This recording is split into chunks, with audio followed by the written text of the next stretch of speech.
Hi guys and welcome back to my channel FZ classes. तो guys आज था 6 सितंबर और है Tuesday.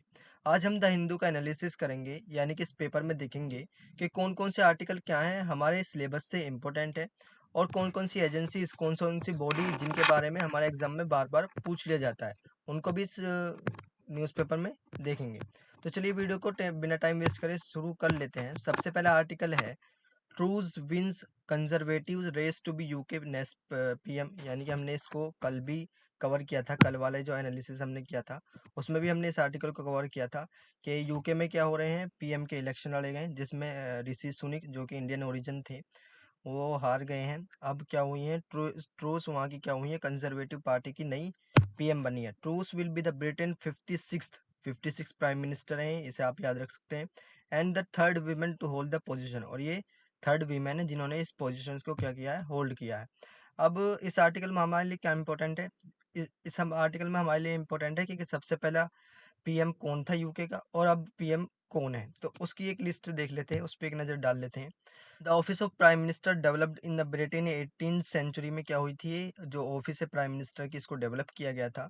Van King George first cease attending meeting of his ministers, यानी कि ministers की मीटिंग में कौन थे जब जिन्होंने मीटिंग ली थी, George first. And it was left to the powerful premiers to act as an government chief executive. Sir Robert Walpole is generally considered to have been British first prime minister. तो Britain के first prime minister कौन थे, sir Robert वॉलपेले।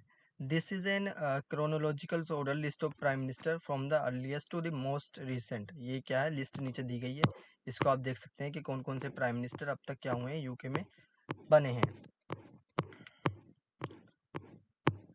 ये इतने सारे क्या हुए हैं यूके के प्राइम मिनिस्टर आपको देखने को मिल जाएंगे। लीज ट्रूस क्या हुई है, अब 2022 में यूके की प्राइम मिनिस्टर बनी है। अब नेक्स्ट आर्टिकल देख लेते हैं। नेक्स्ट आर्टिकल जो हमारे एग्जाम के पॉइंट ऑफ व्यू से इंपॉर्टेंट है वो इन ब्रीफ में दिया गया है। Rajpath to be renamed Kartavya पथ, यानी कि राजपथ का नाम बदला जाएगा, उसका नाम क्या रखा जाएगा, कर्तव्य पथ।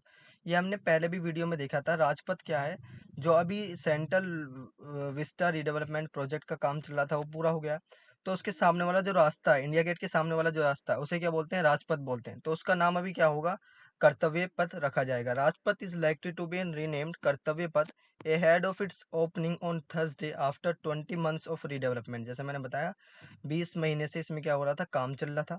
Official said on Monday prime minister Narendra Modi is set to inaugurate the redeveloped central Vista Avenue. Prime minister Narendra Modi क्या करेंगे, इसका इनॉग्रेशन करेंगे। अब नेक्स्ट आर्टिकल देख लेते हैं, हमारे एग्जाम के पॉइंट ऑफ व्यू से कौन सा इंपॉर्टेंट है। हाँ, जो नेक्स्ट आर्टिकल है हमारे एग्जाम के पॉइंट ऑफ व्यू से इम्पोर्टेंट, वो दिया गया है ओपेड में। ओपेड 9वें पेज पे वो दिया गया है। A woke up call to protect the past last Sunday Char Minar turned 1444 years according to the Hijri calendar, यानी कि हिजरी कैलेंडर के हिसाब से क्या हुए हैं, अभी चार मीनार जो तेलंगाना में आपको देखने को मिल जाएगी उसको 444 साल हो चुके हैं। अब देख लेते हैं इस आर्टिकल में हमारे लिए इंपॉर्टेंट क्या है। हमारे लिए इंपॉर्टेंट है चार मीनार। चार मीनार जो हैदराबाद के, वो हमारे लिए क्या है, इस आर्टिकल में इंपॉर्टेंट है। अब चार मीनार के बारे में थोड़ी सी इन्फॉर्मेशन देख लेते हैं। चार मीनार क्या है, एक मॉस्क है, यानी कि मस्जिद है, जो कंस्ट्रक्टेड हुई थी 1591 में। Is a monument located in Hyderabad में, आपको तेलंगाना में ये मोन्यूमेंट देखने को मिल जाएगा।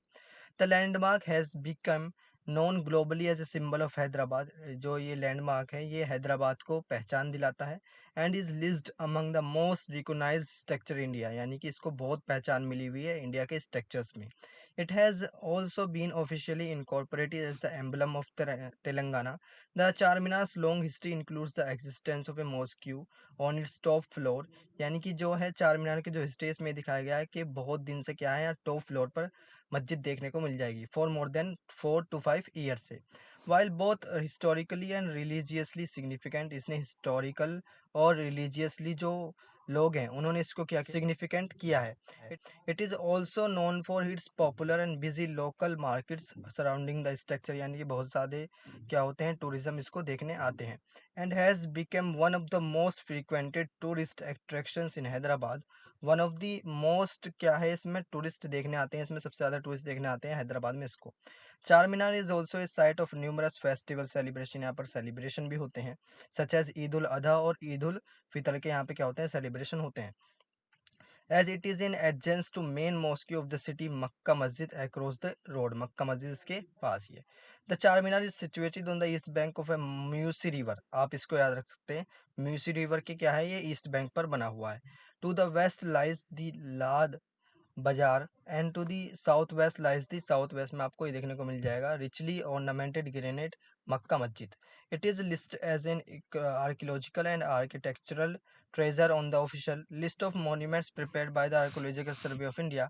The English name is translation and combination of the Urdu words char and minar. Char minar translated to the four pillars. English translation इसकी ये है। Towers are ornate minarets attached and supported by four grand arches से इसको support किया गया है। अब next article जो हमारे एग्जाम के पॉइंट ऑफ व्यू से इंपॉर्टेंट है उसे देख लेते हैं। हाँ, नेक्स्ट आर्टिकल जो हमारे एग्जाम के पॉइंट ऑफ व्यू से इंपॉर्टेंट है वो ये है, facts on water power defence likely as Hasina arrives in Delhi. हमने इसको कल भी कवर किया था। जो शेख हसीना है बांग्लादेश की पीएम, उन्होंने क्या हुआ, इंडिया में उन्होंने विजिट करी है। उन्होंने बात किस चीज़ पर करी है, वाटर पे, पावर पे, डिफेंस पे। उन्होंने बात किस चीज़ पे करी है, वाटर, पावर, डिफेंस, ये तीनों सेक्टर पर उन्होंने बात करी है। वाटर, पावर, डिफेंस, इसको आप याद रख सकते हैं।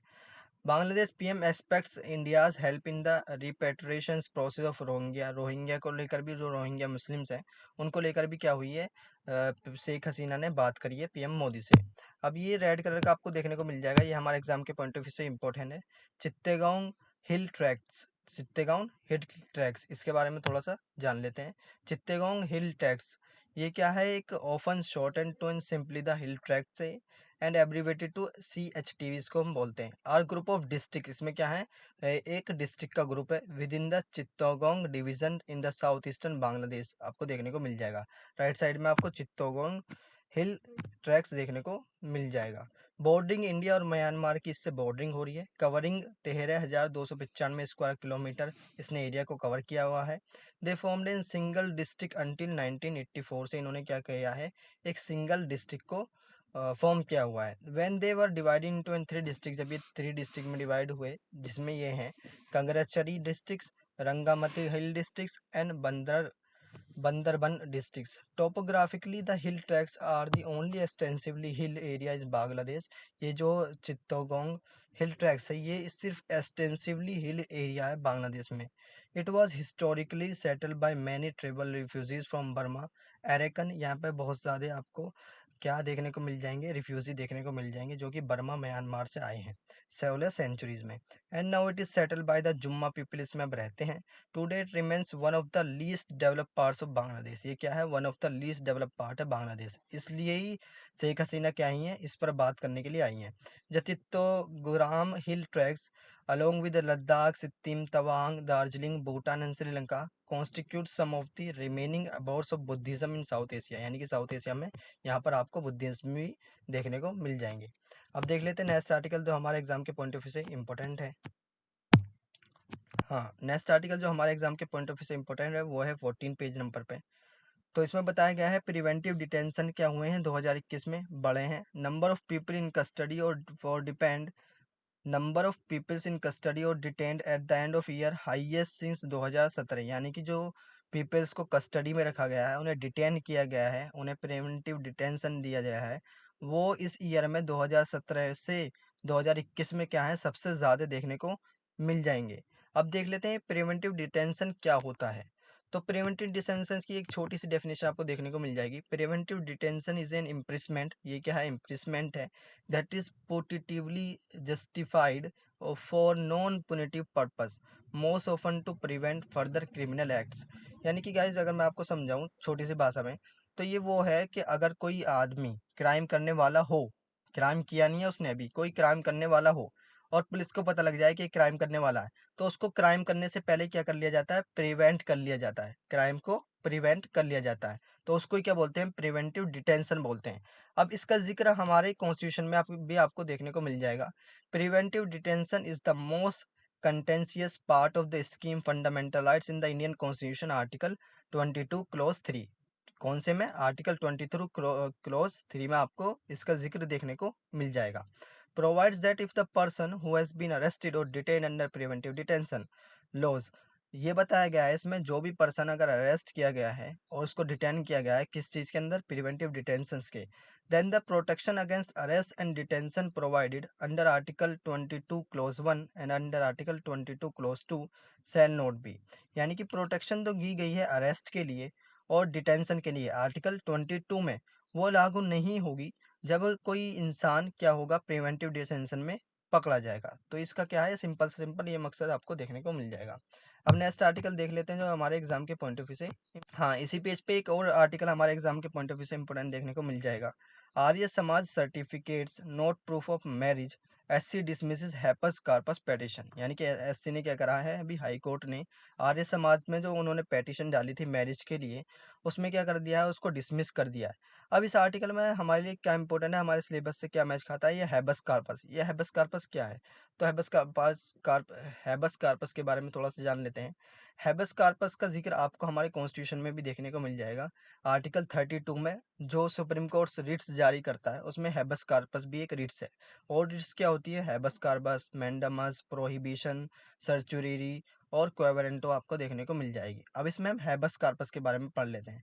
हैबस कार्पस एक रिकोर्स है in law through which a person can report A unlawful detention और इम्प्रीमेंट्स। यानी कि अगर किसी पर्सन को अनलॉफुल पकड़ा गया है, अनलॉफुल डिटेन किया गया है और उसको इम्प्रेस किया गया है कोर्ट में, तो वो क्या कर सकता है, अपना लॉ को रिकोर्स कर सकता है। यानी कि ये मैंने क्राइम नहीं किया, तो वो ऐसा कोर्ट में बोल सकता है एंड कोर्ट से रिक्वेस्ट कर सकता है and request that the court order the custodian of an person. सिर्फ उसकी क्या करे, कस्टोडियन को क्या करे, उसकी सिर्फ कस्टोडियन पे वो दे, इम्प्रेस इसको ना करे। Usually a prison official to bring the prisoner to court. कभी कभी क्या होता है, जो प्रिजनर होते हैं, जो जेल वाले होते हैं, उन्हें क्या कर लिया जाता है, जेल में बंद कर दिया जाता है।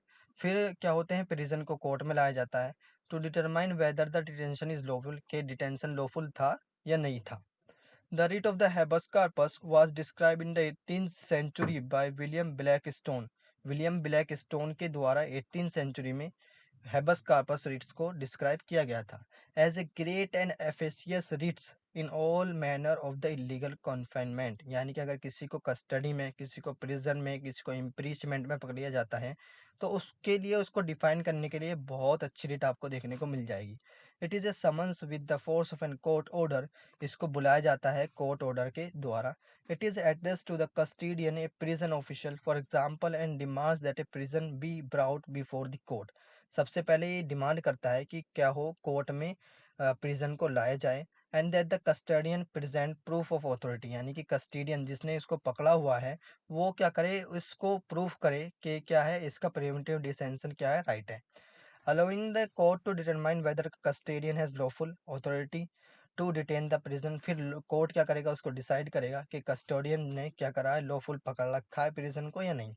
If the custodian is acting beyond their authority, अगर कस्टोडियन अपनी अथॉरिटी से भी आगे निकल रहा है, then the prisoner must be release. फिर क्या होगा, प्रिजनर को रिलीज कर दिया जाएगा।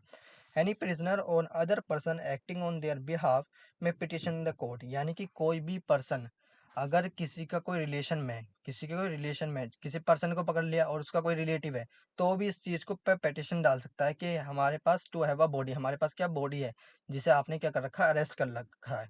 और ए जज for a writ of an habeas corpus, कोई भी इसमें क्या हो सकता है, उसका रिलेटिव पिटिशन को डाल सकता है। One reason for the writ to be sought by the person other than the prison is that the detained might be held incomparable। यानी कि इसलिए इसको रिलेशन वालों को दिया गया है कि उससे क्या हो जाए, लॉफुल एक्टिविटी हमारे इंडिया में क्या हो, चले, डेमोक्रेसी हमारे इंडिया में चले। Most civil law jurisdiction provide a similar remedy for those unlawful detained, but this is not always called habeas corpus। कुछ सिविल लॉ जुरिस्डिक्शंस क्या कराते हैं, रेमेडी प्राप्त कराते हैं अनलॉफुल डिटेन में, लेकिन उसको हम हैबस कार्पस नहीं बोल सकते। अब देख लेते हैं नेक्स्ट आर्टिकल हमारे एग्जाम के पॉइंट ऑफ व्यू से कौन सा इंपॉर्टेंट है। तो नेक्स्ट आर्टिकल जो 15 पेज पे दिया हुआ है वो हमारे एग्जाम के पॉइंट ऑफ व्यू से इंपॉर्टेंट है। Chilies reject our whole of constitution. अभी हमने कल भी इसको डिस्कस किया है, चिली में नया कॉन्स्टिट्यूशन लाने की बात चल रही है, तो चिलीज ने क्या कर दिया है, उस कॉन्स्टिट्यूशन को रिजेक्ट कर दिया है।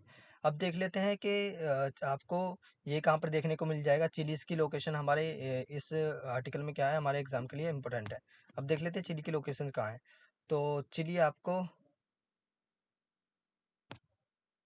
चिली आपको वर्ल्ड मैप में साउथ अमेरिका में देखने को मिल जाएगा।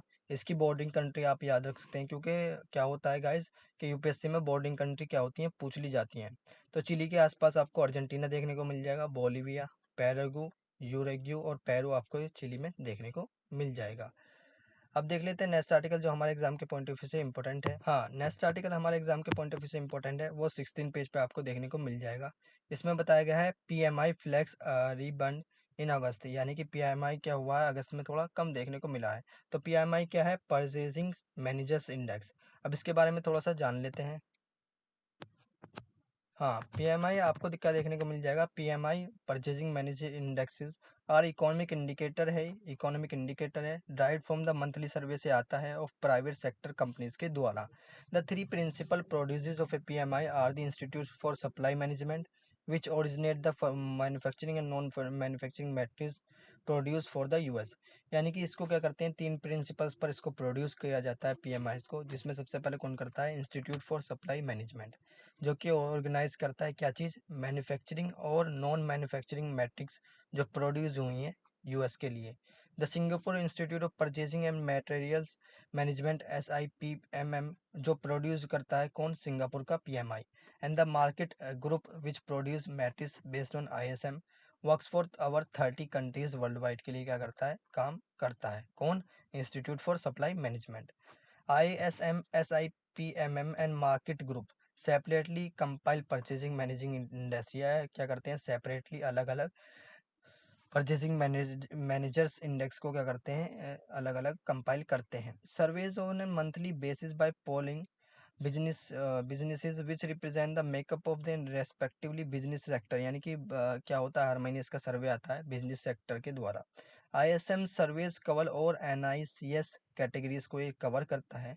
SIPPM surveys covers all manufacturing sectors और मार्केट सर्वे कवर्स क्या करता है? प्राइवेट सेक्टर कंपनीज की एंड नॉट पब्लिक सेक्टर। इसमें पब्लिक सेक्टर नहीं है, इनके गवर्नमेंट का इसमें कोई काम नहीं है। जो प्राइवेट सेक्टर कंपनीज है उनका ही सर्वे कौन डिसाइड करता है? उनका सर्वे डिसाइड करता है मार्केट सर्वे कवर्स। अब देख लेते हैं नेक्स्ट आर्टिकल जो हमारे एग्जाम के पॉइंट ऑफ व्यू से इंपॉर्टेंट है। बस गाइज ये आर्टिकल क्या थे? हमारे एग्जाम के पॉइंट ऑफ व्यू से इंपॉर्टेंट थे। वीडियो अच्छी लगे तो वीडियो को लाइक करें एंड चैनल को सब्सक्राइब करें। मिलते हैं नेक्स्ट वीडियो में, तब तक के लिए थैंक यू, जय Hind and never give up.